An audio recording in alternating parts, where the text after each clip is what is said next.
아까 이제 찬양에 참 은혜를 많이 받았는데요. 또 그런 하나님께서 원하시는 교회, 우리 망원제일교회 되게 해달라고 그렇게 찬양하셨어요. 그런데 각 지역마다 보면요, 제일교회가 많은 거 아세요? 제 동기 목사가 오늘 담임 청빙을 받아서 첫 예배를 드리는데요. 그 교회 이름이 강남제일교회입니다. 그래서 축하 인사를 보냈는데 또 한 제일교회를 맡으셨군요. 그래서 이 땅에 많은 제일교회 있지만 그 많은 제일교회 중에 우리 망원제일교회가 제일 하나님을 기쁘시게 해드리는 교회 되기를 간절히 바랍니다. 오늘 우리 귀한 은혜로 하나님께서 우리가 원하시는 삶 살아드리는 우리가 되길 바랍니다. 여러분, 오늘 이제 말씀 드리려고 하는데요. 역시 오늘 혹시 여기 오셔서 마음 가운데에 말씀을 듣는데 집중하지 못하게 하는 마음 혹시 있으십니까? 내 마음이 또 우울감이나 또는 내가 걱정 때문에 오늘 말씀 드리려고 하는 나의 이 생각이 혹시 잦아들고 계시면 오늘 마음을 가라앉으시고 오늘 이 안에, 이 공간 안에 퍼지는 하나님의 말씀에만 집중하시기 바랍니다. 그래서 오늘 주님께서 살리시고 도우시는 은혜의 그 시작이 오늘 이 말씀 드릴 때 우리 마음 가운데 쏙 솟아나는 은혜 있게 되기를 바랍니다. 여러분, 우리 인생을 살면서 참 예측할 수 없는 수많은 위기들을 직면하게 되고요. 그래서 미래의 전망이 참 불투명할 때가 참 많이 있어요. 지금 이제 2023년을 이제 맞이하면서 2023년 한 해가 어떨까요? 라고 전망했을 때 각 나라마다 이제 전망을 이제 해보고 앞으로의 그 2023년 어떨 것 같아요? 라고 물어봤을 때 여러 나라를 물어봤는데 우리나라가요 2023년에 대한 전망이 진짜 어두울 것이라고 거의 대부분의 물어본 사람들이 대답했다고 합니다. 근데 심지어 어느 나라보다 지금 이 장래에 대한 미래의 희망이 작냐면 러시아와 우크라이나보다 낫대요. 거의 전쟁통 아닙니까?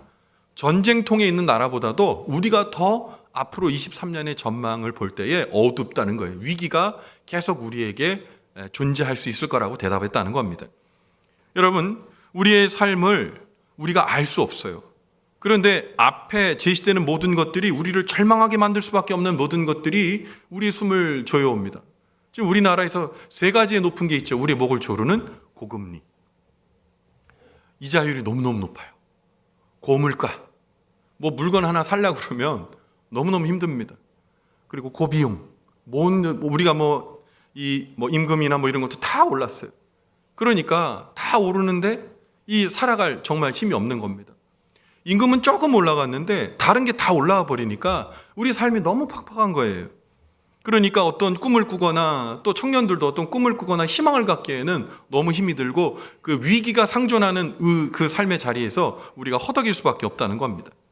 여러분, 그런데요, 이 위기가 단지 경제나 물가 이런 것뿐만 아니라 우리 삶 속에 만나게 되는 위기들은 여러 가지 다양한 문제를 다양한 모습으로 우리에게 다가오게 됩니다. 여러분, 어떤 사람은요, 인간관계 문제 때문에 삶의 위기가 와요.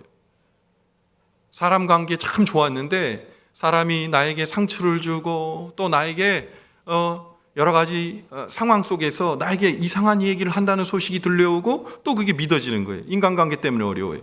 어떤 사람은 가족관계 때문에 어려웁니다. 잘 지내던 우리 자녀들이 막 힘들고 또 그럴 때 그것 때문에 또한 불화가 생기고 또 여러분, 우리가 위치, 예전에는 이런 위치에 있었는데 그 위치를 잃어버려요.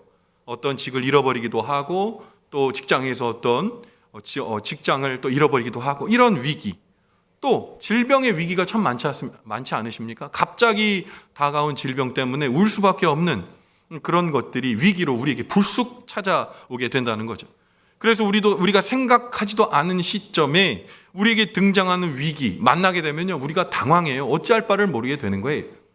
제가요, 가끔 장례식장을 이제 가잖아요. 이제 부모님 돌아가시고 그래서 장례식장을 갈 때 제가 깜짝 놀라는 게 뭐냐면 사회적으로도 어떤 지위가 있고 참 똑똑하고 현명한 분도요, 부모님 돌아가신 장례식장 가면 허둥지둥합니다. 가족들 모두 다 허둥지둥할 때 많아요.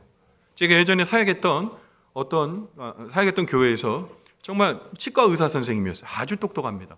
안수 집사님이셨는데 임종 예배를 드려달라는 거예요. 아버님이 이제 하나님 나라 가시기 이제 얼마 안 남았는데 지금 의사는 이제 한 30분 안에 소천하십니다.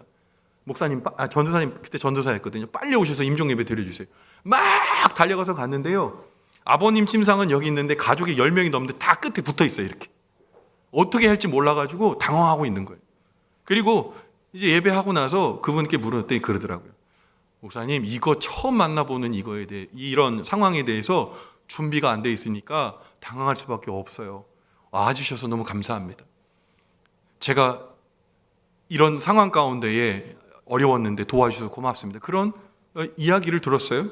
여러분, 우리가 어떤 이 상황 속에 우리가 위기를 만났을 때 우리가 도통 내 안에 떠오르는 지혜가 없어서 우왕좌왕할 때가 얼마나 많은지 모릅니다. 위기에 있을 때 때로 우리가 신앙이기 때문에 좀 달라야 되는데 다르지 않고 우왕좌왕하는 모습들이 우리에게 많아요.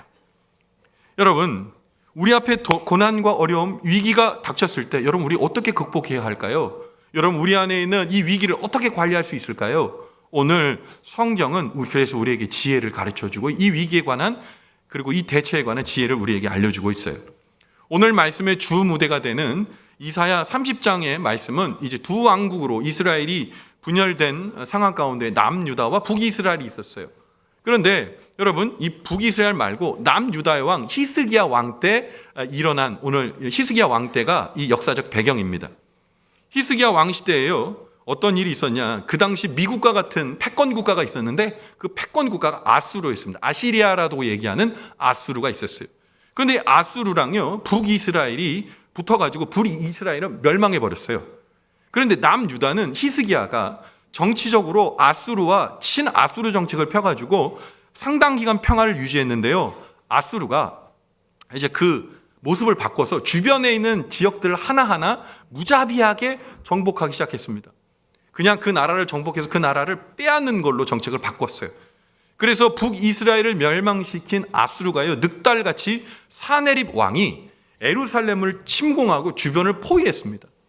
그러니까 이제 죽은 목숨이나 마찬가지의 위기를 만나게 되었던 거죠. 이 위기 상황 가운데 여러분, 히스기야 왕, 여러분 잘 아시죠? 기도의 사람 히스기야. 히스기야는 자기의 목숨을 하나님 앞에 기도함으로 말미암아 15년을 연장한 정말 멋진 최고의 신앙인이었습니다. 그러면 이 신앙인이었던 히스기야는 이 아수르 군대의 침공을 받으면서 어떤 이 위기를 탈출한 방법으로 뭐를 사용했을까요? 그의 신앙을 사용하지 않았을까요? 그런데 우리의 기대를 여지없이 저버립니다. 히스기야는요, 당시 강력한 군사력을 가지고 있는 이 아수르 군대를 물리치기 위해서 또 다른 우방을 정치적으로 이용하려고 그래요. 그 나라가 어디냐면 이집트, 애굽이었습니다. 당대의 최고의 패권 국가였던 아수르와 쌍벽을 이룰 만한 그런 나라가 이집트였는데 이집트에 정치적으로 무력을 요청해가지고 이 상황을 이겨보려고 지혜를 짜냈습니다. 또 하나, 그것도 이것도 저것도 안 되면 예루살렘에서 도망해가지고 후일을 도모하겠다. 이 두 가지의 선택지를 가지고 고민했다는 거예요. 하나님은 선택지에 없었어요. 그런데 이 히스기야의 생각을 간파했던 사람이 누구냐? 이사야입니다. 하나님이 그 마음 가운데 이 히스기야의 생각을 넣어주시고 이제 이사야를 통해 이제 히스기야에 가서 이것이 잘못되었음을 말하라고 주님께서는 히스기야에게 명령하십니다. 그래서 이사야는 히스기야에게 그가 생각하고 있는 두 가지 선택을 하게 되면 완전한 패망으로 치달을 수밖에 없다고 오늘 이사야서 30장 16절에 이렇게 말합니다. 이르기를 아니라 우리가 말 타고 도망하리라 하였으므로 너희가 도망할 것이요 또 이르기를 우리가 빠른 짐승을 타리라 하였으므로 너희를 쫓는 자들이 빠르리니. 도망갈 생각하고 다른 나라의 힘을 빌리려고 애쓸수록 어떻게 해요? 추격자는 내 앞을 오히려 추월해서 너희를 패망시키고 죽일 거다. 그렇게 이사야를 통해 말씀하고 있는 겁니다. 여러분, 오늘 풍전등화와 같은 위기에 있는 이스라엘에게 그러면 이 히스기야의 선택지 말고 구원의 소망은 없는 겁니까? 만약 이 위기 가운데 탈출할 수 있는 방법이 있다면 그건 뭘까요? 하나님께서 오늘 이스라엘 백성, 특별히 이 히스기야와 그의 백성의 선택을 우리에게 보여주시면서 위기 가운데 있는 우리에게 어떤 깨달음을 주시기 원하시는 걸까요? 오늘 말씀을 통해 우리 이 해답을 찾았으면 좋겠습니다. 먼저 하나님께서는 이스라엘 백성들의 모습을 통해 우리가 하나님께 돌아올 때 우리 앞에 있는 위기에서 탈출하고 벗어날 수 있음을 분명하게 말하고 있어요. 여러분, 오늘 본문의 말씀 이사야 30장 15절에 상반절의 말씀을 통해 이스라엘이 구원을 얻기 위해서는 이 하나님께 회개하고 돌이켜 하나님 앞에 서야 한다고 말하고 있어요. 이사야 30장 15절 상반절 말씀인데요, 같이 한번 읽어봅니다. 주 여호와, 시작. 주 여호와 이스라엘의 거룩하신 이가 이같이 말씀하시되 너희가 돌이켜 조용히 있어야 구원을 얻을 것이요. 아멘. 오늘 이사야 30장 15절 상반절의 말씀에서 돌이키라고 얘기합니다. 어떻게요? 돌이켜서 조용히 하나님을 바라보라고 얘기합니다. 세상의 지혜와 방법으로 위기를 모면해 보려고 하면 할수록 그것은 위기를 탈출하는 것이 아니라 위기를 더 꼬이게 만들고 복잡하게 만드는 거죠. 하나님 앞에 문제를 맡기고 하나님 앞으로 돌아서라는 거예요.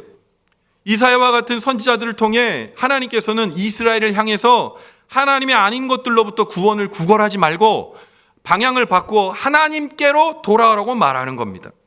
여러분, 그렇다면 남유다는 하나님이 아닌 다른 어디로부터 돌이켜야 합니까? 히스기야 왕이 그토록 이 위기 가운데에 이 탈출하기 위해서 붙잡으려고 하는 이집트에게 그들의 미래의 존망을 맡기면 안 된다는 거예요. 똑똑한 머리로 그 자리를 모면하려고 피하고 도망가지 말라고, 문제를 직면하지 않고 도망가지 말라고 오늘 말하고 있는 겁니다. 그러면 어떻게 해야 되는가요? 하나님 앞에 돌아서야 되는 거예요. 근데 문제는 뭐냐면 이 히스기야가 이 답을 모를 리가 사실 없는 사람이거든요. 히스기야 어떤 사람인지 아십니까? 히스기야는요, 그의 아버지 아하스 왕이라는 왕의 아들입니다. 근데 이 아하스가 얼마나 나쁜 왕이었냐면 하나님 앞에 예배 드리기는커녕 그 전국에, 이 남유다 전국에 이방의 산당을 짓고 우상 숭배하고 하나님께서 원하시지 않는 폐악한 일들만 다 했던 사람이 아하스예요. 그런데 그렇게 하나님 앞에 죄 지었던 사람의 아들이 히스기야가 등장하니까 산당들을 다 때려 엎습니다. 우상도 다 녹여 없애버리고요, 하나님 앞에 예배할 것을 촉구하면서 종교개혁을 일으키는 거예요. 하나님이 원하시는 그 사람이었어요. 하나님을 의지하고 하나님의 방법대로 살고 그 방법 외에는 다른 것이 없다라고 그 삶으로 증명했죠. 근데 아수르의 새까맣게 다가오는 군대를 보니까 마음이 쪼그라드는 겁니다. 아수르의 새까맣게 자기를 치러 오는 군대를 보니까 혼비백산한 거예요.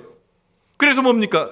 믿었던 하나님은 저리 치우고 어떻게 하면 이 상황 가운데 생명을 유지할 수 있을까, 생명을 부지할 수 있을까, 그렇게 생각하는 겁니다. 히스기야는 정치적 사람이 아니었어요. 기도하는 사람이었거든요. 그런데 지금 기도하는 사람이 정치적인 사람이 되었어요. 지혜로 이 어려운 그 난국을 헤쳐가려고 하는 헛똑똑이가 되어 있더라는 겁니다. 자, 그런데 이게 히스기야만의 얘기일까요? 여러분, 오늘 우리의 삶의 자리는 어떻고요? 여러분, 위기가 있을 때, 어려움이 있을 때, 아픔이 있을 때 늑달같이 달려와 하나님 앞에 엎드려 기도하십니까?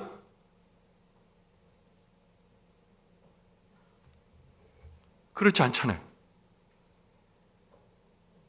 단언컨대 그렇지 않잖아요.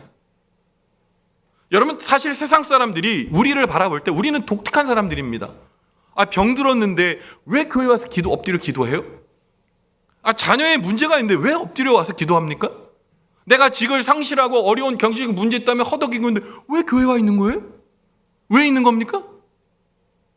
바보 같잖아요. 문제를 직면하지 않는 것 같잖아요. 근데 여러분, 왜 그렇게 하죠? 우리 하나님께서 청청히 살아계셔서 전능하신 은혜로 우리를 구원하시고 낫게 하시고 돌봐주시고 살펴주시기에 우리는 가장 있어야 할 곳에 지금 예배하고 머물러 있는 겁니다. 그것이 정답이고 그것이 문제를 해결하는 바로 키인 거죠. 그런데 히스기야가 그걸 다 까먹고요, 지금 그 자리에 있는 것처럼 우리도요, 하나님의 은혜 가운데에 하나님의 해답을 경험하고 은혜를 경험한 사람들이 문제를 만나게 되면 예전 같은 신앙이 우리에게 작동하지를 않더라는 거예요. 여러분, 우리의 인생이요, 짧지만 또한 길죠. 근데 그 인생 가운데에 우리의 신앙 양태가 자꾸 바뀐다는 거예요. 히스기야도 하나님 앞에 정말 불굴의 신앙이었지만 이 인생 가운데 살다 보니까 지금 나락으로 떨어지는 순간들이 있더라는 겁니다. 우리도 마찬가지요. 코로나19를 경험하면서 우리의 신앙이 더욱 새로워지고 하나님 말씀을 의지하고 더 기대는 은혜 가운데 있습니까? 혹시 있으면 좋고 없어도 괜찮은 것이 우리의 신앙은 아닙니까? 하나님 앞에 예배 드리는 것이 내가 여태까지 달려온 종교적 관성 때문에 혹시 여기 있는 건 아닙니까? 그러면 큰일 난 거예요. 그러면 지금 히스기야가 오늘 만나고 있는 본문의 히스기야 마냥 우리 정말 상황 가운데 위기가 문제 아니라 내가 큰일 난 거예요. 사랑하는 성도 여러분, 감당하기 벅차 보이는 위기가 올 때 그 사람이 신앙인인지 알 수 있어요.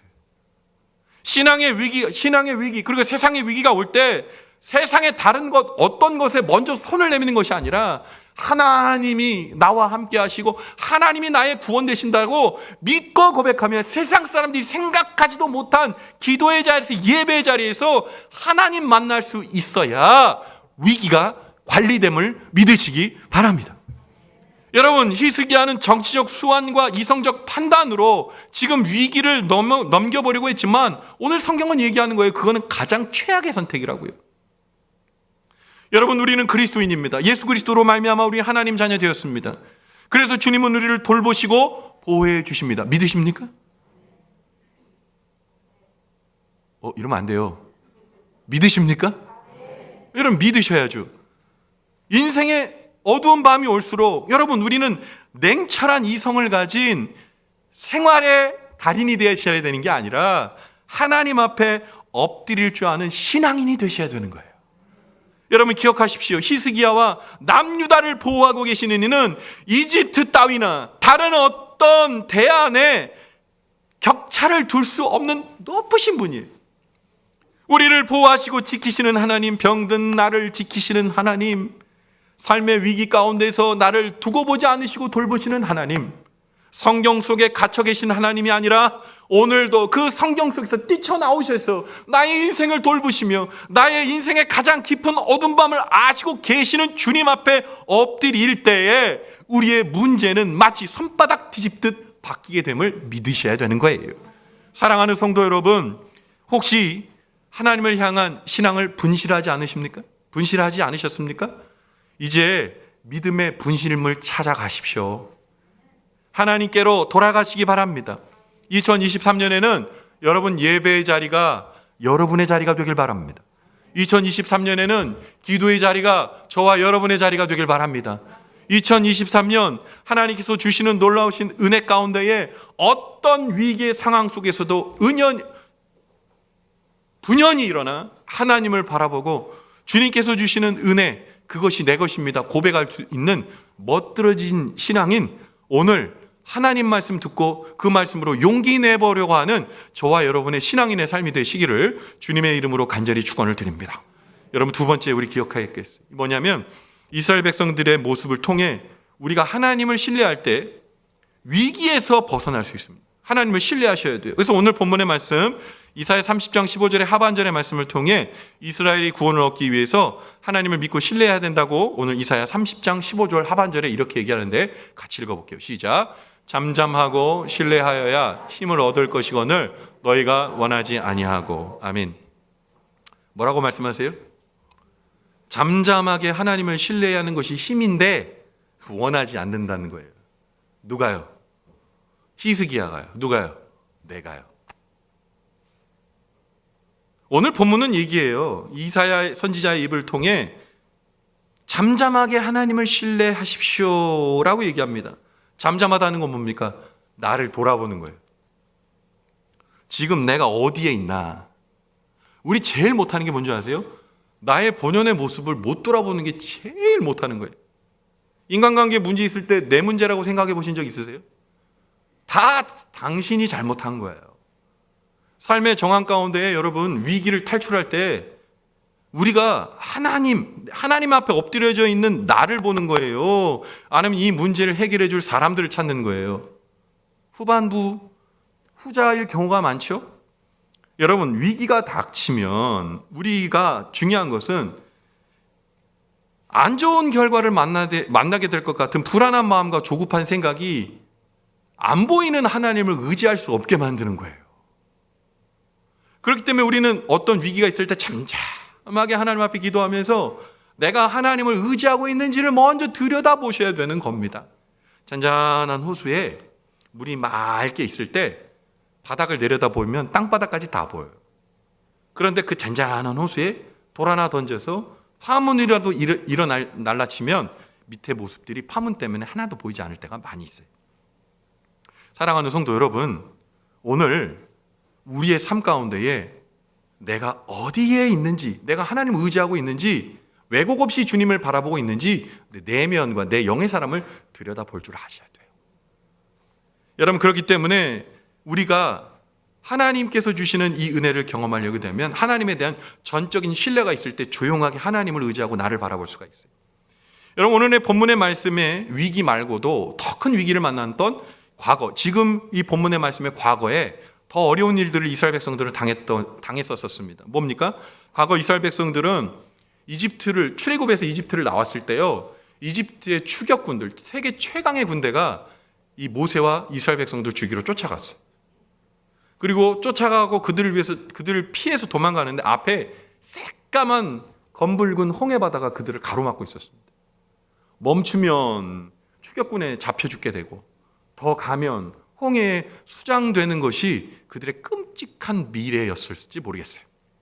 그런데 하나님 앞에 잠잠히 고요하게 신뢰하면서 모세가 기도하기 시작합니다. 하나님, 이 어려운 상황 가운데 나의 탈출과 나의 구원은 어디에 있습니까? 그러자 하나님께서 모세에게 음성을 들려주십니다. 내가 너와 함께한다. 내가 너를 구출할 것이다. 이스라엘 백성을 구출할 것이다. 저 이스라엘 백성에 가서 내 말을 전해라. 모세에게 말씀하십니다. 그래서 모세가 이스라엘 백성들에게 출애굽기 14장 13절 14절 말씀에 이렇게 담대하게 하나님의 구원을 얘기합니다. 같이 한번 읽어볼게요. 시작.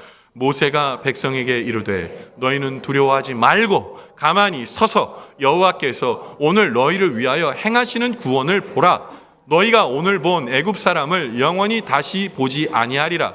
여호와께서 너희를 위하여 싸우시리니 너희는 가만히 있을지니라. 아멘. 그 절체절명의 위기 가운데 하나님이 말씀하시는 거예요. 두려워하지 말고 가만히 서서 오늘 내가 너희에게 행하는 구원을 두 눈으로 똑똑히 보렴. 나는 너를 위해 싸울 것이고 너희는 구원을 받게 될 거야. 여러분, 이 말씀이 그냥 과거의 어떤 사료에 기록되어 있는 여러분 그냥 이야기일까요? 아니요. 오늘 우리에게 주시는 하나님의 말씀입니다. 하나님은 홍해 앞에 위기에 있었던 이스라엘 백성에게도, 그리고 사네립의 군대가 그 성을 똘똘 포위하고 있는 죽음의 그림자가 드리워지는 히스기야와 남유다 사람들에게도 지금 위기 가운데 있는 우리에게도 똑같이 말씀하고 계신 거예요. 나를 신뢰하라. 나를 신뢰해라. 그리하면 내가 변함없이 일하리라. 근데 이 말씀이 우리에게 믿음이 되십니까? 여러분, 하나님의 말씀은 늘 말씀드렸지만 악보가 아닙니다. 하나님의 말씀은 우리에게 연주가 돼야 되는 거예요. 악보로 그냥 죽어있게 묻혀있는 것이 아니라 우리 삶 속에서 정말 하나님께서 그리 역사해 주실 것이라고 믿고 하나님의 은혜를 확신하면서 우리의 신앙의 길, 삶의 길을 뚜벅뚜벅 걸어가야 되는 거예요. 여러분, 하나님의 은혜 가운데에 있는 믿음은 사실 갖기가 어렵습니다. 그러나 그 믿음을 붙들고 내가 하나님을 의지하기 시작할 때 하나님께서 도와주시는 놀라우신 은혜를 그 두 눈으로 보게 돼요. 그런데 그 믿음은 멀고 환경이 가깝다고 느껴질 때 일어나는 패착이 있습니다. 두려운 일들이 있습니다. 그게 뭔지 아세요? 오늘 이사야서 30장 17절에 이렇게 얘기합니다. 두려워 떠는 사람, 이런 상황 가운데 일어나요. 한 사람이 꾸짖으면 1000사람이 도망가고 5사람이 꾸짖으면 다 도망가고 남은 사람들은 산꼭대기에 깃발같이 외롭게 된다 그랬어요. 뭡니까? 하나님을 의지하고 딴 것만 의지하고 살아가는 사람들은 워! 하고 한 사람이 꾸짖어도 다 도망가고 5명이 합쳐가지고 야! 하면 지구 끝까지 도망간다는 거예요. 문제를 직면하지 못하고 그냥 산꼭대기에 몰려가지고 산꼭대기에 나붙게 하시는 깃발 마냥 한치도 꽂을 수 없는 그 최악의 상황 가운데 도망갈 수밖에 없다는 거예요. 하나님이 아닌 것을 구원의 대상으로 보면 그가 만나는 말로는 오늘 말씀한 이 말씀 이상도 이하도 아니고 그것이 현실이 되는 겁니다. 우리가 지난 몇 년간 코로나19의 어려운 상황 속에서 힘들어했습니다. 하나님, 어떻게 예배의 자리가 이렇게 없어질 수가 있느냐 애통해했는데, 코로나가 지금 잠잠해지는데도 불구하고 아직도 예배의 자리로 돌아오지 않는 사람들이 너무 많아요. 우리의 신앙도 마찬가지입니다. 하나님을 절박하게 기도했던 그 은혜의 자리 빼앗기는 경우도 있고, 예배의 자리가 옛날 내가 하나님 앞에 드렸던 그 점이고 애절한 마음으로 기도했던 기도의 자리가 아니게 됐는지도 모르겠어요. 여러분, 슬프고 고단한 일이었어도 전혀 하나님 앞에 기도하지 않는 모습이 우리의 모습일 수도 있어요. 여러분, 그런데 오늘 주님께서 말씀하시는 거예요. 방법을 찾지 말고 있는 방법을 의지하라는 거예요. 하나님, 나를 지켜주시는 하나님, 그것을 세상의 다른 해결책과 바꾸지 말라는 거예요. 예전에요, 제가 아주 어렸을 때 저희 동네에 고물을 엿으로 바꿔주는 아저씨가 있었어요. 근데 어린 마음에, 부천에 살 때인데 어린 마음에 너무너무 엿을 먹고 싶어가지고 좋은 냄비를 드리고 엿을 바꿔 먹었어요. 근데 바보같이 그걸 또 엄마한테 자랑을 했어요. 냄비 같은 걸로 마신 것 같아요. 바꾸면 안 되거든요. 근데 어린아이니까 그랬던 것 같아요. 여러분, 때로 우리의 신앙도 어린아이 같을 때 있어요. 바꾸면 안 돼요. 하나님의 은혜와 바꾸면 안 돼요. 하나님께서 도와주실 그 놀라우신 은혜의 그 빛을 바라보면서 뒤돌아서면 안 돼요.